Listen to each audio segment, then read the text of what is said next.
Hi Amish, congratulations first of all on the success of Meluha and on the second book as well. My first question is you've given up your job as a banker and now you're a full-time author. Right. Has life changed as such? Drastically. And how has it changed? 180 degrees. I mean, I guess I spend a lot more time with my family. Okay. I love what I do. And I'm one of those lucky people who's been blessed such that my passion has become my profession. So exactly. I'm truly lucky. Okay. Truly lucky. The next question is you've taken Lord Shiva's life as the basis of your novels, of your trilogy. India is a not slightly, but a religiously sensitive country. So did you, at the inception of your idea for the books, have any, like we say, hichkichahat before putting the story forward? Because there is something called as a moral police, we start protesting at the drop of a hat. Was there any sort of doubt in your mind that should I put this forward? Not at all, because if you actually think about it, I'm not doing anything new. What I've done has been done 1,000 times before in India. If you see just the Ramayana, there are over 1,000 interpretations of it. Many of them actually very different from each other. What we know as the official Ramayana, the Ramcharitmanas, is actually a 16th century modernization of the original Ramayana, the Valmiki Ramayana. And there are actually quite a few differences. Sita ji's character is actually quite different in the Valmiki Ramayana as compared to the Ramcharitmanas. There is an Adbhut Ramayana where it is shown that Ravan was actually killed by Sita ji and not by Lord Ram. So there are so many versions, and India has a rich tradition of this, where we continue to localize and modernize our myths. I'm not doing anything new. So I see no reason for any protest, and I haven't faced any protest. Exactly. The key thing is you must approach the topic that you're writing on with respect. And that I think comes across in the book. If you're writing it with disrespect, I think it comes across. If you're writing it with respect, it comes across. For me, Lord Shiva is my God, He is my savior, He's turned my life by 180 degrees, and I've written the book with respect. And I guess perhaps that comes across in the book. Maybe that's why I haven't faced any controversy or any protest at all. The next question is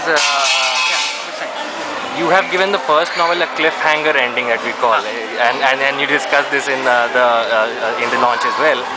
Was it deliberate to keep people hanging on? Because many have this opinion that cliffhanger ending is not an ending at all. You're just, elongating the wait for the next book. So what exactly, if you could just a little bit, what made you end the book that way? In the second book, when you read the third book, you'll realize that I couldn't have ended the second book at any other place. It had to be ended at the place where it's ended at. But in book one, yes, that was a choice, I must admit. The initial manuscript actually ended 2 pages before that. When Shiva was walking down the steps, that's where it ended.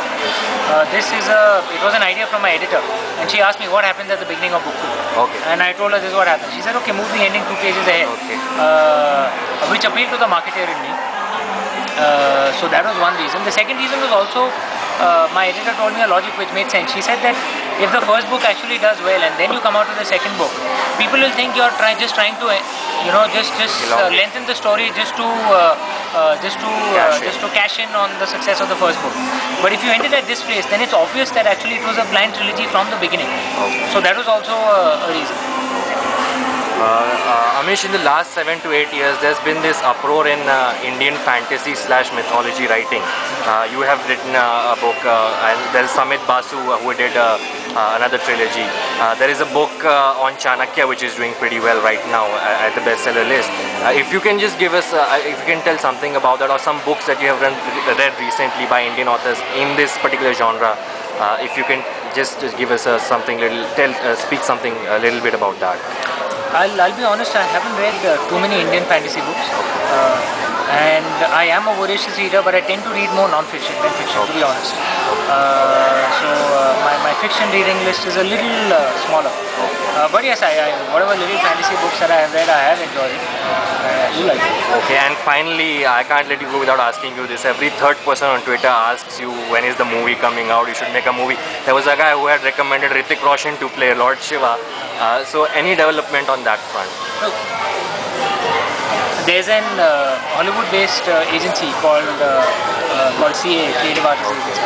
They are my agents. They've signed me on as a client, and they're representing the movie rights of the book to Bollywood and Hollywood producers.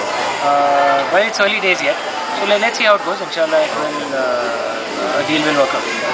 Thank you so much, Amish. Thanks for the Pleasure talking to interview. you. Take care. Hope you get a lot more success in life. Inshallah.